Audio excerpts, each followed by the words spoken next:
இன்றைய ஜும்மாவினுடைய தலைப்பு உத்தம திருநபி நபிகள் நாயகம் ஸல்லல்லாஹு அலைஹி வஸல்லம் அவர்களுடைய வாழ்வுகளும் அழகிய முன்மாதிரி என்ற ஒரு தலைப்பிலே அல்லாஹ்வுடைய இறைவேதமான அனுபவானிலே நபிகள் நாயகம் ஸல்லல்லாஹு அலைஹி வஸல்லம் அவர்களுடைய மார்க்கம் எவ்வாறு இந்த உலகத்தில் நிலைநாட்டிய ஒரு சமுதாயத்திற்கு இஸ்லாம் மட்டுமல்ல, இஸ்லாம் அல்லாத மக்களுக்கெல்லாம் உலகத்திலே மிகப்பெரிய ஒரு அற்புதமான ஒரு தலைவர் என்ற ஒரு சாதனையை நிகழ்த்தி சென்றாரோ, அதே போன்று அல்லாஹ்வுடைய ரசூல் அவருடைய வாழ்க்கையிலே அந்த உத்தம தோழர்களுடைய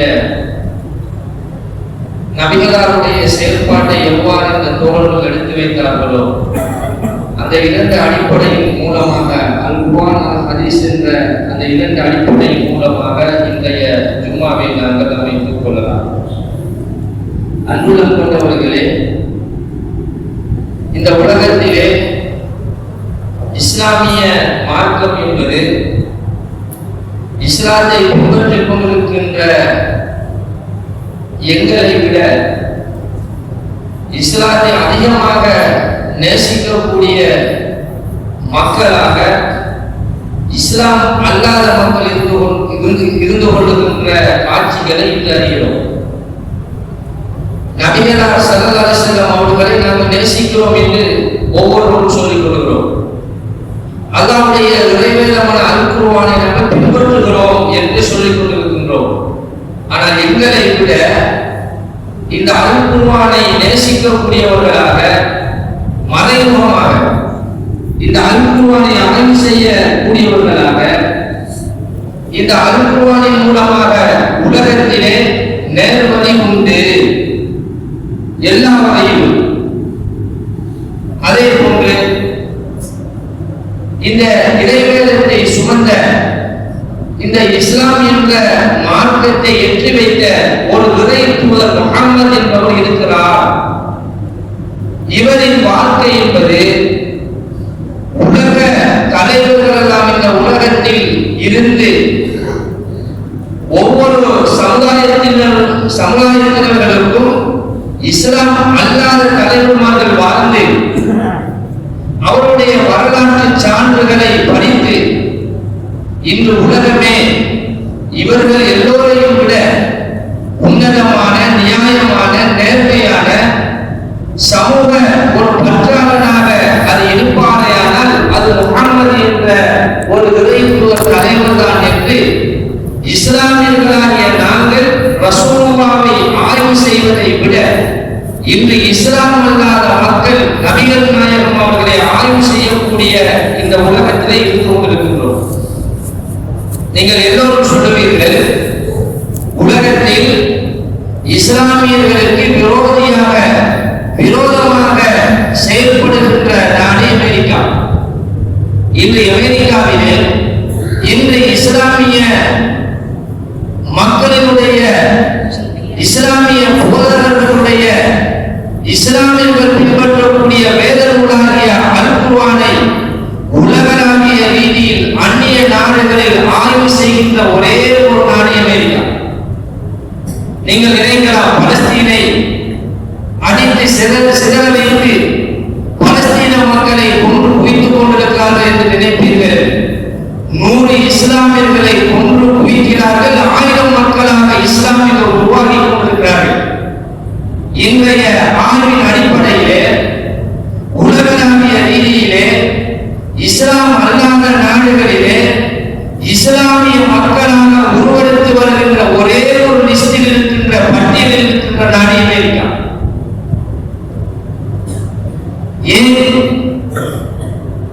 என்ன காரணம்?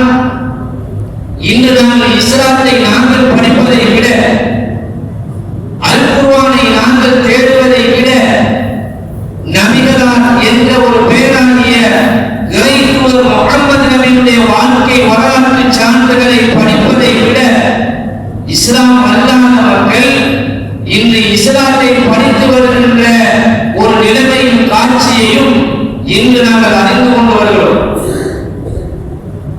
இன்று நாங்கள் இறை தூதரை நேசிப்பதை விட இஸ்லாம் அல்லாத மக்கள் இறை தூதர் நபிகள் நாயகத்தை நேசிக்கக்கூடிய சில காட்சிகளை நான் சொல்லித் தருகிறேன். நியூசிலாந்து என்கின்ற நாடு இஸ்லாமிய நாடு கிடையாது, இஸ்லாமிய ஆட்சி கிடையாது, இஸ்லாமிய மார்க்க சட்டங்களை அமல்படுத்தக்கூடிய நாடு கிடையாது. இஸ்லாம் அல்லாத ஒரு நாடு நியூசிலாந்து.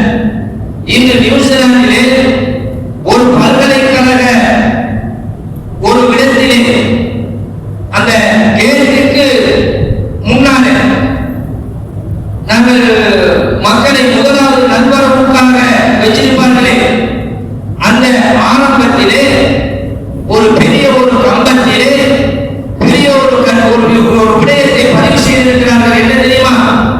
லா இலாஹ இல்லல்லாஹ் முஹம்மதுர் ரசூலுல்லாஹ். இஸ்லாம் அல்லாத ஒரு நாடு இருக்கின்ற நியூசிலாந்திலே இஸ்லாமிய ஒரு கலாச்சாரம் இல்லாத ஒரு இஸ்லாம் அல்லாத ஒரு கேம்பஸிலே ஒரு பல்கலைக்கழகத்திலே ஒரு இஸ்லாமிய ஒரு தலைவராக திகழ்கின்ற இறைத்தூதருடைய பெயர் லா இலாஹ இல்லல்லாஹ் முஹம்மதுர் ரசூலுல்லாஹ். அதை அவர்கள் போட்ட அந்த காரணத்தை அவருடைய லைப்ரரியிலே இருக்கின்ற ஒரு புக்காக வடிவமைத்து இவருடைய சரித்திரத்தை எழுதி அதை கண்ணாடி பெட்டிக்குள் வைத்திருக்கிறார்கள். உலக தலைவர்கள் எல்லோரும் அந்த லிஸ்டில் இருக்கிறார்கள். அந்த உலக தலைவர்கள் இருக்கின்ற அந்த பட்டியலிலே முதலாவது உலகத்தில் சிறந்த தலைவர் என்ற தலைப்பில் முஹம்மது நபி.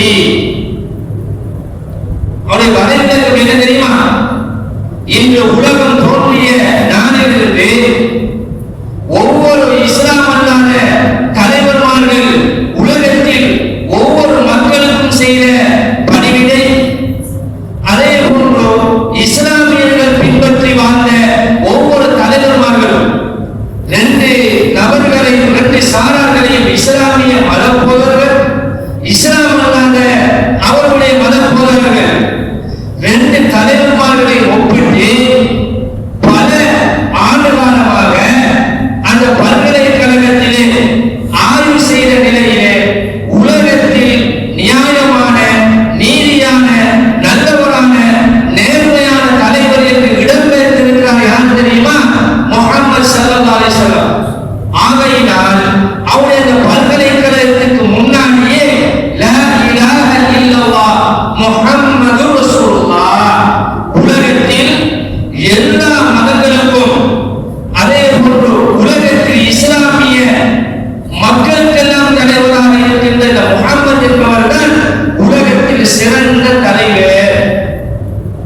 நம்ம எப்படி நினைக்கிறோம்? இந்த நபிகள் நாயகம் ஸல்லல்லாஹு அலைஹி வஸல்லம் அவர்களுடைய சிந்தனை, சமூக பற்று, மக்களோடு வாழ்ந்த அந்த பரஸ்பர அந்த வாழ்க்கை, வியாபாரங்களிலே நியாயமான நடைமுறை, நாவின் மூலமாக ஒரு வார்த்தை வருகிறது என்று சொன்னால் நேர்மையான வார்த்தைகள், பொய்யில்லாத கலப்படம் இல்லாத பேச்சுக்கள், அழகிய நல்ல எண்ணம் கொண்ட உள்ளங்கள், சமூக சார்ந்த நல்ல சிந்தனைகள், இதுவெல்லாம் உலகத்திலே நியாயம் என்று நிரூபிக்கப்பட்ட தலைவர் ரசூலுல்லாஹ். அப்ப அப்படிப்பட்ட ஒரு இறை தூதரை அல்லாஹ்வுடைய இறைவேதம் கூட சொல்லுகிறது, இறை தூதர் முஹம்மது நபி அழகிய முன்மாதிரி மிக்கவர். அப்படிப்பட்ட இந்த இறை தூதருடைய வாழ்க்கையை நாங்கள் எப்படி பின்பற்றுகிறோம்? இதான் கேள்வி. இந்த நபிகள் நாயகம் ஸல்லல்லாஹு அலைஹி வஸல்லம் அவர்கள் காட்டித் தந்த அழகிய இந்த இஸ்லாமிய இந்த சன்மார்க்கத்தினுடைய வழிகாட்டலை இன்று சரியான முறையிலே அல்லாஹ்வுடைய ரசூல் காட்டித் தந்த இந்த வாழ்க்கையை நாங்கள் பின்பற்றி வாழ்ந்து கொண்டிருக்கிறோமா? அல்லாஹ் அருள்மறையிலே சொல்லுகின்ற பொழுது லகத் கான லக்கும் ஃபீ ரசூலில்லாஹி உஸ்வத்துன் ஹஸனா. இதோ இருக்கின்ற இறை தூதராகிய முஹம்மது நபியிடத்திலே உங்களுக்கு அழகிய முன்மாதிரி. எப்படி அழகிய முன்மாதிரி என்று அல்லாஹ் சொல்லி காண்பிக்கிறார். அப்ப நபிகள் நாயகம் தூக்கத்திலிருந்து கண் விழித்ததிலிருந்து அவர்களுடைய வாழ்க்கை 24 மணி நேரமும் இந்த இறை தூதருடைய வாழ்வு என்பது உங்களுக்கு அடங்கிய படிப்பினை இருக்கிறது என்று அல்லாஹ் சொல்கிறார். சகோதரர்களே, நபிகள் நாயகம் ஸல்லல்லாஹு அலைஹி வஸல்லம் அவர்கள் ஹஜ்ஜத்துல் விதா, பதாயிக்கும் விதா என்று சொல்லக்கூடிய இறுதி பேருரை, நபிகள் நாயகம் ஸல்லல்லாஹு அலைஹி வஸல்லம் அவர்களுக்கு சில அற்புதங்களை அல்லாஹ் காட்டியிருக்கிறார், யாருக்கும் காட்டல. அல்லாஹ் சொல்றாங்க, அழகிய முன்மாதிரி உண்டு. இவர் இறை தூதர் என்பவர் கடைசியான ஒரு தூதர். இவருக்கு பின்னாடி யாருமே இறை தூதர் கிடையாது. அவர் சில முன்னறிவிப்புகள் என்பது ரசூலுல்லாஹ் காட்டியிருக்கிறார், எங்களுக்கெல்லாம் கிடையாது. எப்படி இப்ப எல்லாம் சும்மா கேட்க, நாளைக்கு என்ன நடக்கும் என்கிறதை யாராலும் சொல்ல முடியாது. அந்த ஒரு எதிர்காலத்துக்கு திரைய போட்டிக்கலாம். ஆனா சில செய்திகளை நபிகள் நாயகம் ஸல்லல்லாஹு அலைஹி வஸல்லம் அவங்களுக்கு அந்த வெளிச்சமாக காட்டியிருக்கிறார். அது சில நபிமார்களுக்கு எல்லாம் கொடுக்கணும். அதனால் அல்லாஹ் ரப்பல் ஆலமீன் எல்லா நபிமார்களை விடவும் இவர் ஒரு சிறந்த ஒரு நபி. ஏன் அல்லாஹ் சொல்றான்? எல்லா அம்சங்களையும் மாற்றத்தையும் நபிகள் நாயகத்துக்கு அல்லாஹ் வழங்கினார். அதுல ஒரு செய்தியை சொல்ற பாருங்க. நபிகள் நாயகம் ஸல்லல்லாஹு அலைஹி வஸல்லம் அவர்கள் ஹஜ்ஜத்துல் விதாவிலே மக்களை பார்த்து ஒரு அம்சத்தை சொல்கிறார்கள். மக்களே, எல்லோரும் வந்து விட்டீர்களா? ஆங்கியான சொல்றா. ஏன் இந்த இஸ்லாமிய சன்மார்க்கம் என்பது அல்-யௌம அக்மல்து லக்கும் தீனக்கும் வ அத்மம்து அலைக்கும் நிஅமதி வ ரதீது லக்குமுல் இஸ்லாம தீனா. இன்றைய நாள், இந்த நேரம் இஸ்லாமிய மார்க்கம் என்பது பரிபூர்ணமாக அல்லாஹ் எனக்கு தந்துவிட்டான்.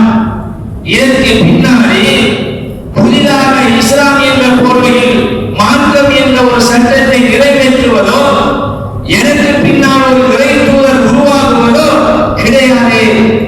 ஆகையினால் இந்த இஸ்லாமிய சன்மார்க்கத்தை உங்கள் மத்தியில் நான் முழுமையாக சொல்லிவிட்டேனா?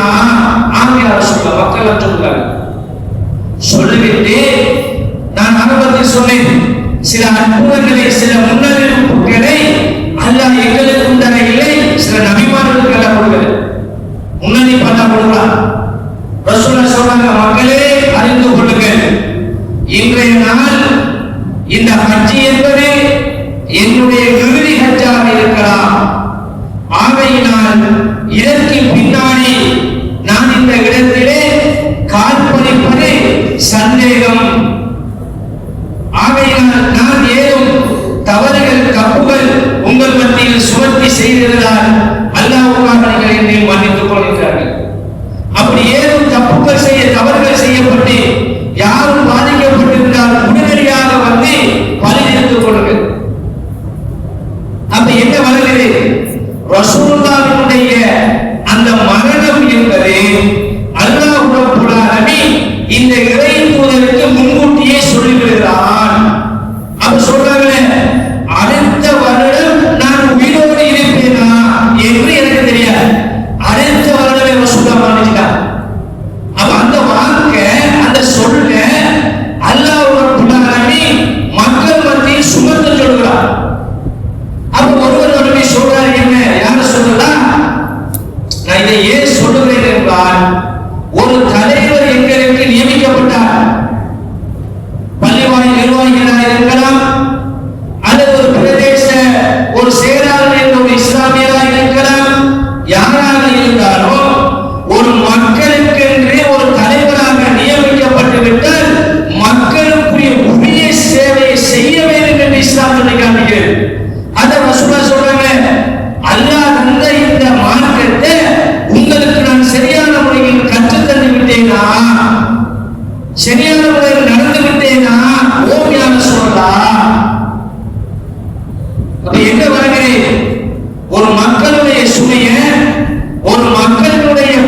ரசூலுல்லாஹ் எந்த வகையிலும் எந்த ஒரு தனி மனிதனும் பிள்ளை என்று சொல்லி காட்டிக்க மாட்டாங்க. அப்படிதான் ரசூலுல்லாஹ் வாழ்ந்தாங்க, அப்படித்தான் ரசூலுடைய பணியை செஞ்சாங்க. இன்னொரு முன்னரே படிக்க பாருங்க, நபிகள் நாயகம் ஸல்லல்லாஹு அலைஹி வஸல்லம் அவர்கள் உஹது மலையில இருக்கிறார். உஹது மலையில ஏறி அமர்ந்து இருக்கிறார். அபூபக்கர் சித்திக் வரும்போது உஹது மலை என்ன செய்து குலுங்க ஆரம்பிக்குது, நினைக்குது. அப்ப ரசூலுல்லாஹ் சொல்றாங்க, என்னோடு ஒரு சித்திக் இருக்கிறார். இரண்டாவது உமர் ரலியல்லாஹு அன்ஹு அது அமரும் போது உஹது மலை திரும்பியும் குலுங்குது. அப்ப ரசூலுல்லாஹ் சொல்றாங்க, என்னோடு ஒரு சித்திக்கும் ஒரு ஷஹீதும் இருக்கிறார். ரசூலுல்லாஹ் எப்படி பாருங்க, உமர் ரலி பின்னுக்கு ஷஹீதாக போறாரு. வேற நாம இருக்கோம், ஒரு ஆட்சியர் எக்ஸன் பண்ண மோட்டா போவாரு, இவர் ஹார்ட் அட்டாக்ல மோட்டா போவாரு, இவர் சும்மா இந்த நிலையில மோட்டா போவாரு, இவர் கடல்ல நாடு மோட்டா போவாரு. யாராலையும் சொல்ல முடியாது. ஆனா ரசூலுல்லாஹ் சொல்றாங்க, என்ன ஒரு சித்திக்கோடு ஒரு ஷஹீத் உமர் இருக்கிறார். இரண்டாவது உஸ்மான் ரலியல்லாஹு அப்போது உஹது மலை குலுங்குது. ரசூலுல்லாஹ் சொல்றாங்க, என்னோட ஒரு சித்திக்கும் ரெண்டு ஷஹீதும் உள்ளார். ரசூலுல்லாஹ்வுடைய மரணத்துக்கு பின்னாடி உமர் பின் கத்தாப் அவர்கள் அடித்து கொலை செய்யப்பட்டு அவர் ஷஹீதாக்கப்படுறாரா இல்லையா? அதற்கு பின்னாடி உஸ்மான் ரலி அவர்கள் ஷஹீதாக்கப்படுறார்களா இல்லையா? அப்ப எத்தனை ஆண்டு காலத்துக்கு முன்னாடி நபிகள் நாயகம் சொன்ன அந்த முன்னறிவிப்ப அல்லாஹ் பின்னாடி செய்து காட்டுறான். அப்ப என்ன வளர்கிறது?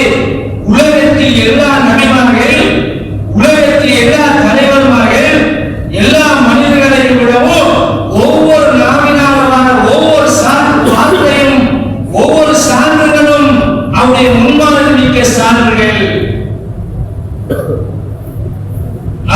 இன்னொரு செய்தியை பாருங்க, நபிகள் நாயகம் ஸல்லல்லாஹு ஆளுமையை பாருங்க. இப்ப எமது ஊர்லயோ ஒரு ஏரியாவிலேயோ ஒரு காண கொண்டு ஒரு மரியாதை வைப்பான். இங்கால போய் அங்கால பிளோக்கா இருக்கிற நீ ஊரெல்லாம் தாண்டும், அண்டை வீடு தாண்டும், ஏரியா தாண்டும். ஊர் மக்கள் எல்லாம் கொதிச்சு வந்து நின்று ஒரு தலைவர்கிட்ட போய் சொன்னா ஊர் மக்கள் செஞ்சுவாங்களோ, அதை கேட்டு வரவங்கிட்ட போய் என்ன செஞ்சா அது உரிமையான சண்டைக்கு வந்துருவானோ என்று சில தலைவர்களெல்லாம் பயப்படும். சில இடங்களில் நீங்க பார்க்கலாம், பொதுவான வீட்டு கூடையை கொண்டு வந்து அடுத்த வீட்டை கொண்டு வச்சுருவான். அப்ப தண்ணி மேல உள்ள வடிச்சதெல்லாம் இன்னொரு வீட்டுக்கு போகும். அப்ப இதை போய் ஒரு நிர்வாகத்திலே ஒரு சபையிலே போய் சொன்னா அதை நிவர்த்தி செய்யறதுக்கு பயம். ஏன் இவன் ஒரு செல்வந்த ஆக்கிரமிப்பு செய்யக்கூடியவன், அது ஒரு தண்டவன், ஊர்ல ஒரு பிரபலியம், அது சொல்ல பயம். ஆனா நபிகள் நாயகத்தை பொறுத்தவரையில ஒரு தலைவர் என்ற அந்த அந்தஸ்துக்கு தகுதியானவர் என்று நிரூபித்து காட்டியவர். ரசூலுல்லாஹ் ஒரு சபையில உட்கார்ந்து பேசிக் கொண்டிருக்கிறார் சஹாபாக்கள்.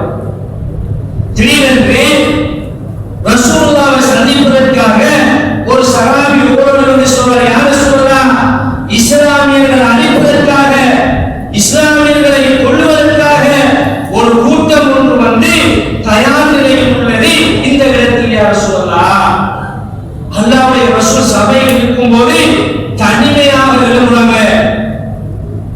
அப்ப உமர் ரலி கேட்கிறாங்க, யா ரசூலுல்லாஹ், நான் உங்களோடு வருகிறேன். உஸ்மான் ரலி சொல்றாங்க, உங்களோடு வருகிறேன். ரசூலுல்லாஹ் சொல்றாங்க, வேண்டாம், உங்களை எல்லாம் பாதுகாக்கின்ற, உங்களுக்கு எல்லாம் தலைமை தாங்குகின்ற அமானியம் என்ற ஒரு சொத்தை, ஒரு பொருளை ரப்பு எனக்கு சுமத்திருக்கிறான்.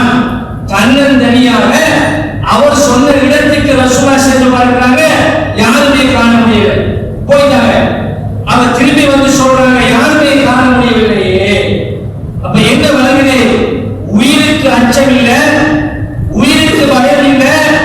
அல்லாஹ்வுடைய அந்த அமானியம் என்ற அந்த மக்களுடைய பொறுப்பு என்ற அந்த பொறுப்பை தனது சுமையை சுமந்தவர்களாக தன்னந்தனியாக சென்ற ஒரு வீரத்தை காட்டி வந்தார்கள். நடக்குமா? இன்று நடக்குமா?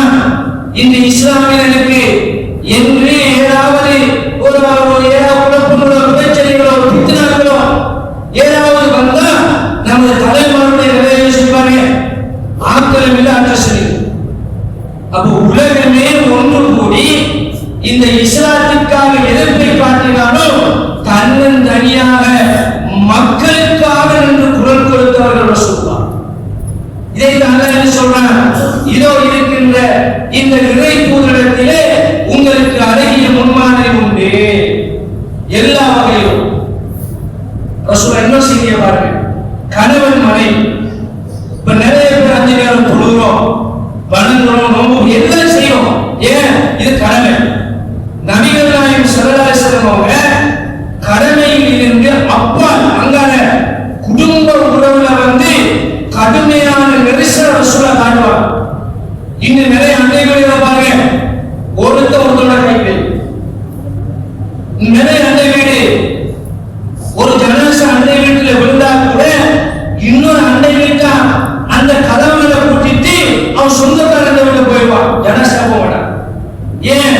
2 பேருக்கும் பேச்சுவார்த்தை முரண்பாடு.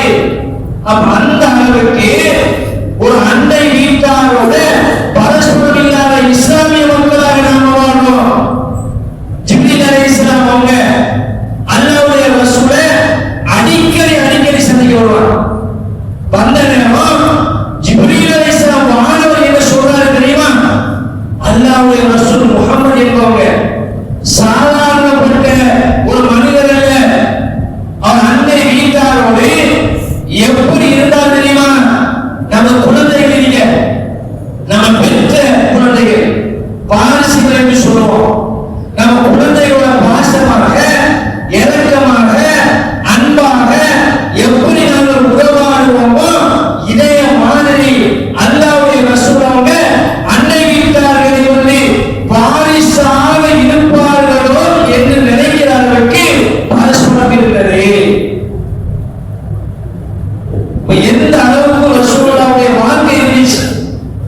நண்பனோட பேசுறீங்க, தாயோட பேசுறீங்க, தகப்பனோட பேசுறீங்க, உறவோட பேசுறீங்க, அண்டை வீட்டாரோட பேசுறீங்க, நண்பனோட பேசுறீங்க. இதான் இஸ்லாமிய சமுதாயம். அல்லாஹ் என்ன சொல்றான்? லகத் கான லக்கும் ஃபீ ரசூலில்லாஹி உஸ்வத்துன் ஹஸனா. எல்லா வகையிலும் இதோ இருக்கின்ற முஹம்மது இடத்துல படிங்க, அவரை பற்றி ஆய்வு செய்ய, அவரை பற்றி தேடுங்க, அழகிய முன்மாதிரி உண்டு என்கிறார். கணவன் மனைவி வாழ்க்கையை பாருங்கள். ரசூல் ஸல்லல்லாஹு அலைஹி வஸல்லம் அவங்க ஒரு தட்டை சாப்பிடுவாங்க, கணவனும் மனைவியும் ஆயிஷா நாயகி.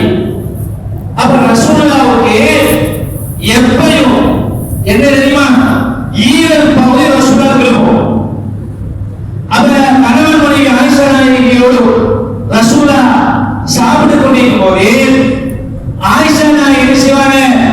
கொஞ்சம் குசும்புக்காக, கொஞ்சம் முஸ்பாத்தி என்று சொல்லுவாங்க ஊர் பாஷையில, ஒரு முஸ்பாத்திக்காக ஈரல் ரசூலுல்லாஹ்வுடைய ஈரல் எடுத்து அப்படியே ஆயிஷா நாயகி அப்படி கடிப்பாங்க. ஆனா ரசூலுல்லாஹ்வுக்கும் தெரியும் நம்மளுக்கு ஆயிஷா நாயகி செய்யறாங்க மனைவி. அப்ப ஆயிஷா நாயகி கடிக்கும் போது ரசூலுல்லாஹ் என்ன செய்வாங்க? அப்படியே அந்த ஈரத்துண்டை பிடிச்சி இழுத்து எடுப்பாங்க. ரசூலுல்லாஹ் என்ன பண்ணுது? கணவன் மனைவியுடைய பரஸ்பரம் என்பதை உணவுலே ரசூலுல்லாஹ் காட்டுகிறார். இன்று நாம வெள்ளிக்கிழமை நல்ல சலஞ்சாப்பாடு ஏற்பாடு செஞ்சு, நல்ல பொரிச்ச கோழியை ஏற்பாடு செஞ்சு, மார்க்கெட் இறைச்சி மார்க்கெட்ல கோழிகள் நின்று இறைச்சி வாங்கி வந்துடும். எப்படா சும்மா முடியும், எப்படா ஊட்ட போல என்று அப்படியே போயிடும். சாப்பிட வைக்கிறாங்க, இப்ப சும்மா முடிஞ்சவங்க பயத்துல வைப்பான். கொஞ்ச நேரம் லேட்டாக நினைச்சுப்பாங்க, காலம் வச்சு அல்லது சாப்பிடுறோம். மனைவி கொஞ்சம் கஷ்டப்பட்டு நீங்க சாப்பாடுல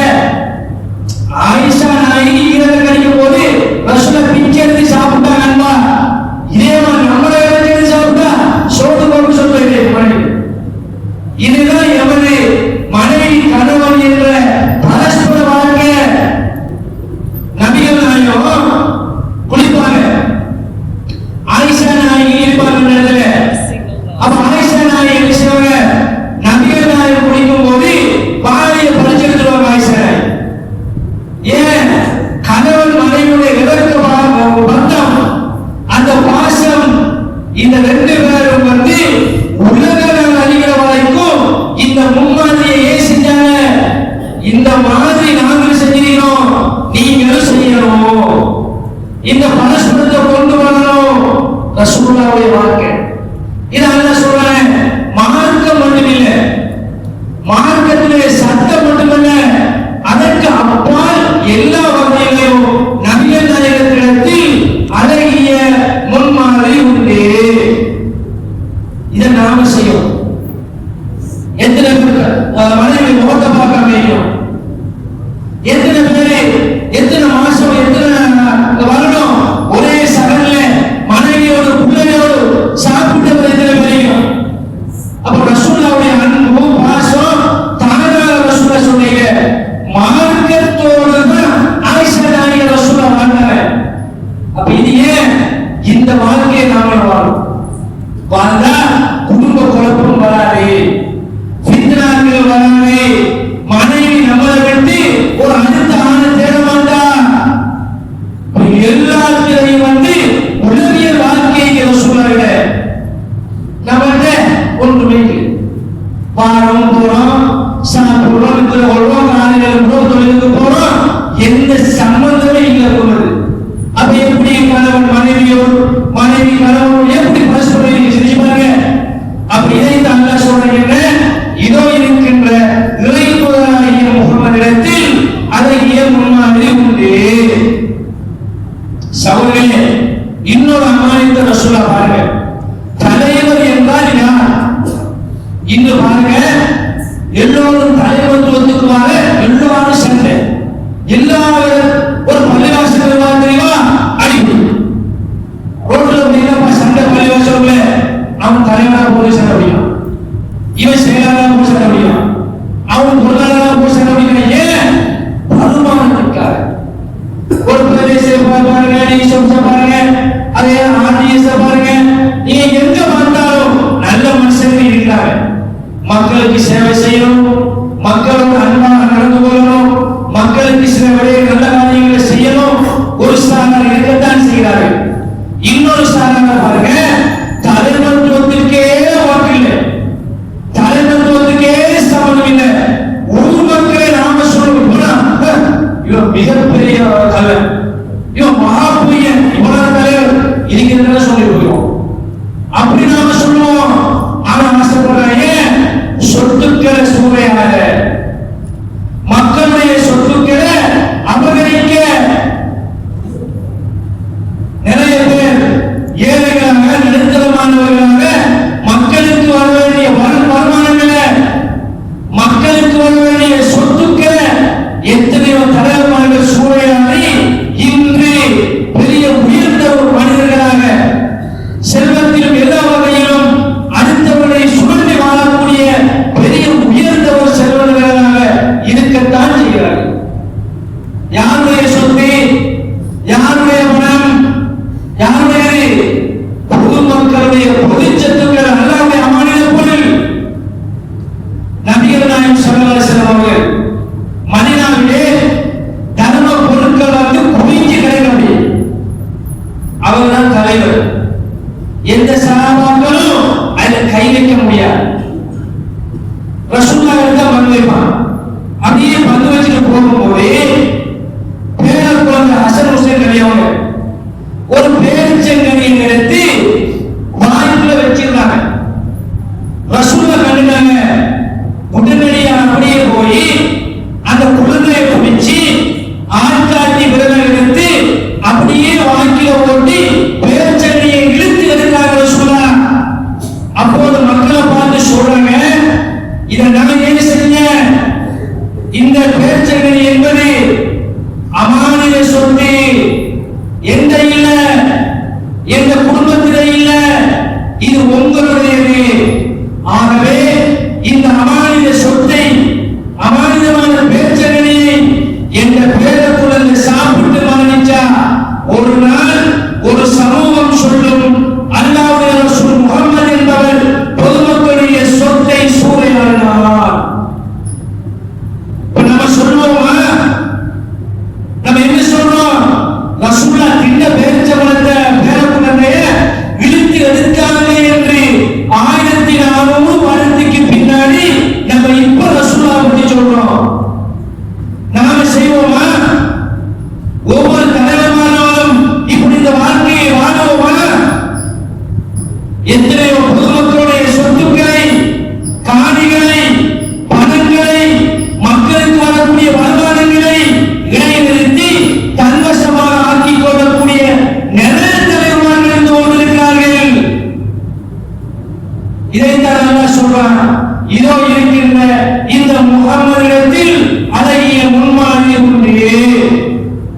சிந்திச்சு பாருங்க.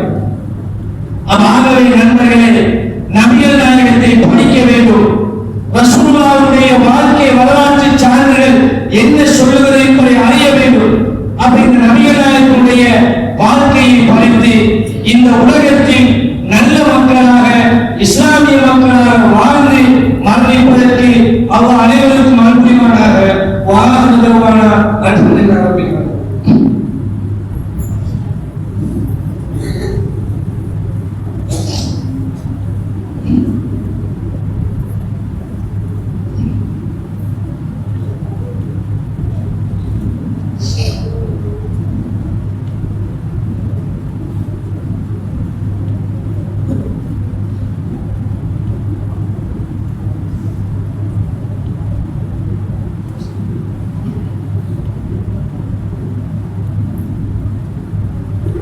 அல்ஹம்துலில்லாஹ் வஸ்ஸலாத்து வஸ்ஸலாமு அலா ரசூலில்லாஹ் முஹம்மது பின் அப்துல்லாஹ். அன்பானவர்களே, நபிகள் நாயகம் ஸல்லல்லாஹு அலைஹி வஸல்லம் அவருடைய வாழ்க்கையும் படிப்பு என்ற ஒரு தலைப்பில் அறிந்து கொண்டோம். இரண்டாவது ஜும்மாவில் இன்றைய ஒரு நாட்டிலே சுகாதார பணிமுறை மூலமாக சில செய்திகளை மக்கள் மத்தியில் சொல்ல வேண்டும் என்ற ஒரு அடிப்படையிலே இன்று அதுவும் ரசூலுல்லாஹ்வுடைய வழிகாட்டலும் அதிலே அடங்கியிருக்கிறது. உண்மையில் ஏனென்றால் சுகாதாரம் என்பது இஸ்லாம் மார்க்கத்தில் ஒரு பகுதி என்று சொல்கிறது. சுத்தம் எவ்வாறு தொழுகை, நோன்பு, ஜகாத், ஹஜ்ஜி இதை நாம சிந்திச்சு செயல்பட்டு அடைஞ்சி இறைவனுக்காக செய்கிறோமோ அல்லாஹ்வுடைய ரசூல் சொன்னார்கள் ஈமானின் ஒரு பகுதி. நம்ம ஈமான் கொள்றோம்ல, ஈமான் கொள்ளக்கூடிய அல்லாஹ்வை எப்படி நம்பி ஈமான் கொள்றோமோ, அல்லாஹ்வுடைய ரசூலை நம்பி எப்படி ஈமான் கொள்றோமோ, இந்த சுத்தமும் ஒரு பகுதி ஈமானும் அடங்கும். அது சுத்தம் என்றா என்ன? ரசூல் ஒரு செய்தியை சொன்னாங்க, நகைக்கடை போறீங்க, இப்ப எவ்வளவு போதுங்க? 3,84,000 போதுகிற நகையினுடைய விலை 24,000. இந்த 3,84,000 கொண்டு போய் உங்களுக்கு 18 கணக்கு தந்தா எப்படி சொன்னா எப்படி இருக்கும்?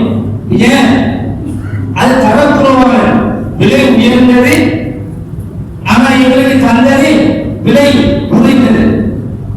அப்ப என்ன எனக்கு வழங்குதுன்னா அந்த அளவுக்கு விலை உயர்ந்தது தங்கம், பணத்தையும் அதுக்கு ஏற்ற மாதிரி கொடுத்து வாங்கிக்கிறோம். அப்ப 18 கலர் 24 விட கொஞ்சம் குறைவு, 22 கலர் 24 விட கொஞ்சம் குறைவு. அப்படின்னா இதே மாதிரி முஸ்லிம்களாகிய நாங்களும் தங்கத்தை போல பெருமதி எங்களிடத்தில் இருக்கு. 17 கலர் தங்கம் பெருமதியான முஸ்லிம் தான். 12 கலர் இவ்வளவு கொஞ்சம் நல்லவன் அறிவான், 22 இவ்வளவு கொஞ்சம் நல்லவன் அறிவான், 24 சூப்பர் முஸ்லிமா இருப்பான், சிறந்தவனா இருப்பான். 24 கலர் முஸ்லிமா இருக்கிறோம். அது எப்படி? ரசூலுல்லாஹ் சொன்னாங்க, அல் முஸ்லிம், சிறந்த முஸ்லிம் யார்? 24 கலர். மன் சலிமல் முஸ்லிமோட மில்லிசானி வேதி, யாருடைய நாவாலும் கையாலும் துன்புறுத்தப்படாமல் யார் வாழ்றானோ அவர்தான் உலகத்தில் எங்கள் உம்மத்துக்களில் சிறந்தவர். ரசூலுல்லாஹ் சொல்றாங்க. அப்படின்னா என்ன? அன்னை வீட்டுல நாம இருக்கோம், எல்லாம் அன்னை வீடு இருக்கு.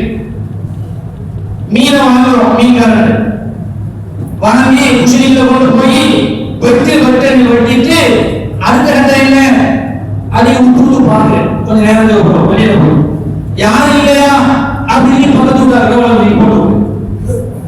அதை காத்துல எடுத்து போய் கிணத்துக்குள்ளே போட்டோம் தலை. இங்க தண்ணியில விட்டு பார்த்தா அங்க மீன் தலை, அவன் தலையை பார்த்து மறைக்கிறப்பா இவன் தான் அந்த மீன். அவன் ரோட்டுல பக்கத்துல இருந்து திட்டுவான், நாசமா போவான், அழிஞ்சி போவான், இந்த தண்ணியை போட்டு வசதமாயிடுவான், சொல்லாம திட்டுவான். இது யார் இந்த பணியை சுமக்கிற? நாம் செஞ்சவங்க. அப்ப இது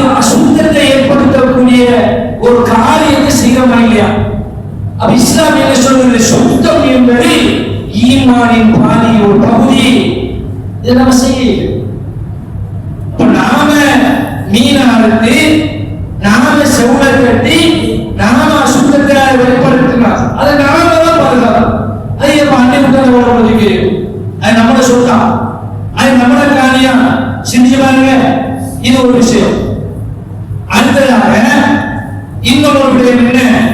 எமது நாட்டில் டெங்கு என்ற இந்த நோய் மிகப்பெரிய ஒரு நோய்.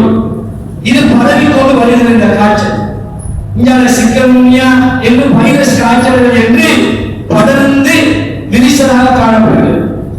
எமது ஊரை பொறுத்தவரையில போன வருடம் சென்ற வருடம் எல்லாம் 2019ஆம் ஆண்டு நிறைய மரணங்களை சந்திச்சதாம் இந்த டெங்கு நோயால்.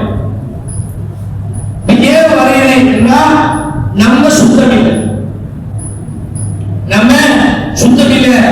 இங்க பார்த்தா யோகர் கப்பி ஓடுகிறார்கள், பால் பைக்கெட் ஓடுகிறார்கள், பொருத்தின் ஷாப்பிங் பை எல்லாம் ஓடுகிறார்கள். அப்ப மழை பெய்ஞ்சி அதுல தண்ணி தேங்கி நின்று ஒரு கிழமைக்கு பின்னாடி பார்த்தா அதுல நுழைவு, அதிலிருந்து உருவாகி யாருக்கு குத்துது?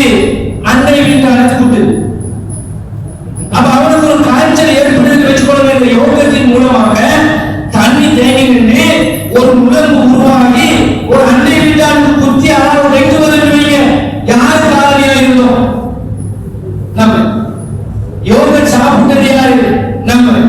தூக்கி எரிஞ்சது யாரு? நம்ம. ஏதாவது உணவு வந்துச்சு எங்களால. அவருக்கு ஏதோ ஒரு ஆபத்துக்கள் ஏற்படுமா இருந்தா நாம தான் இந்த சுமையா போயிடும். அப்ப என்ன வழங்குது? நம்ம சுத்தமா இருக்கணும். நாம பாய்க்கிற புளித்தி, நாம பாய்க்கிற சொல்லிட்டு, நாம சாப்பிடுற யோகட் இதெல்லாம் எடுத்து நாம தான் சுத்தி அது ஒரு டஸ்ட்பின் நீர் எங்கே இருக்கிறத ஒன்று போடணும். அது அசுத்தம் எங்க அந்த பொருட்கள் கொட்டப்படுகிறதோ அதை தூக்கி அங்க போட்டு வரணும். அன்னை வீட்டை அந்த தூக்கி எறியக்கூடாது. அடுத்தது பாருங்க, இப்ப மழை பெய்யும், மழை பெய்யா தண்ணி வளர்ந்து நிற்கிறா, அதை நாம ஆய்வு செய்யணும். காரணம் கண்ணி என்ன செய்யணும்? அதை தேங்கி நிற்கிற அளவுக்கு அதை விடக்கூடாது. அங்க இப்ப சுகாதாரம் சொல்றது, எங்க ஒரு கிழமைக்கு மேலாக ஒரு இடத்துல தண்ணி தேங்கி நிற்குமா இருந்தா முதல் பாலில் வந்து முட்டையை போட்டு போயிடும். பல ஆயிரக்கணக்கான குஞ்சுகள் உருவாகி மக்களுக்கு ஆபத்தை விளைவிக்கின்றது. அப்ப இதை நாம கவனிக்கணும். அப்ப மக்களுக்கு பங்கம் விளைவிக்கக்கூடிய அளவுக்கு, மக்களுக்கு ஏதாவது ஆபத்துக்கள் விளைவிக்கக்கூடிய அளவுக்கு நாம நடந்து கொள்ளக்கூடாது. அப்ப நம்ம ஒவ்வொரு அன்னை வீடும் நம்ம சுத்தத்தை பேணி பாதுகாத்து வந்தோம் என்று சொன்ன யாருக்கும் நோய் மூலமாக எந்த ஒரு பாதிப்பும் வராது. ரசூலுல்லாஹ் அல்லாஹ்வை இறையிலிருந்து பாருங்க, ஒமன் அகியாஹா பக்க அன்னமா அகியன் நாச ஜமியா. அல்லாஹ் என்ன சொல்றான்? ஒரு உயிரை யார் வாழ வைக்கிறாரோ உங்களை பல உயிர்களை நான் வாழ வைப்பேன் என்கிறான். அப்ப என்ன இந்த வசனம் வருது? இவர் நல்லா இருக்கும், இவர் ஆரோக்கியமா இருக்கும், அன்னை விட ஆரோக்கியமா இருக்கிறதுக்கு நானும் துணையா இருக்கும். அப்ப அல்ல நம்ம ஆரோக்கியமா வைப்பான், அல்ல அப்ப நம்ம வாழ வைப்பான் என்று அல்ல சொல்றான். அப்ப சுத்தம் என்பது ஈமானின் பால் ஒரு பகுதி. அப்ப சுத்தத்தை நாம வேணும்.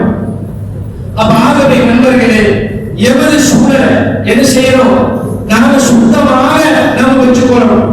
இப்ப இன்னொரு விஷயம் இருக்கு. இப்ப எமது பள்ளிவாசல்ல, எமது மகல்லாவுல எத்தனை பேர் சாதாரண நானே பார்த்தா குறைஞ்சது ஒரு 500 600 700 பேர் இருக்கிறோம். நாம நினைச்சு பள்ளிவாசல் மூலமாக, நிர்வாகம் மூலமாக நம்முடைய ஏரியாவை சுத்தம் செஞ்சாலே போதும், அதுவே போதும். அப்ப நம்மளை பாதுகாத்துக் கொள்வதா இருந்தா நம்மளை ஏரியாவை நாமவே சுத்தம் செஞ்சிட்டோம்னா நம்ம பாதுகாத்துக் கொள்ளலாம். அப்ப நம்ம முன்மாதிரியாக இருக்கும் போது அடுத்த பள்ளிவாசல்களை என்ன செய்யும்? சாபினர் மக்கள், சாபினர் மகல்லாவாசிகள், சாபினர் பள்ளி நிர்வாகிகள் அந்த ஏரியாவை நல்ல முறையில சுத்தமாக வச்சிருக்காங்க. இதை நாமளும் செய்யணும் என்று அடுத்த ஊர் ஏரியாவும் நினைக்கும். இதற்கு அல்லாஹ் சொல்றான், அல்லாஹ்வுடைய இறைத்தூதர் முஹம்மதிடத்தில் அழகிய முன்மாதிரி உண்டு. அப்ப அடுத்த ஒரு பள்ளிவாசல் நினைக்கிறீங்க, ஷாஃபி நகர் ஊர் மக்களில் அழகிய முன்மாதிரியை கண்டோம். அப்ப ஆகவே நண்பர்களே, நாம சுத்தமாக இருக்கணும். அடுத்த மக்களுக்கு எங்கால் எந்த ஒரு பாதிப்பும் ஏற்படக்கூடாது. இதுவும் நபிகள் நாயகத்துடைய வாழ்க்கை வரலாற்றில் அழகிய முன்மாதிரியில் ஒரு பகுதி. அப்ப சகோதரர்களே, எதை கேட்போமோ எதை அறிந்தோமோ எமது வாழ்க்கையில் நாங்கள் நடைமுறைப்படுத்தக்கூடிய மக்களாக இருந்து இம்மையிலும்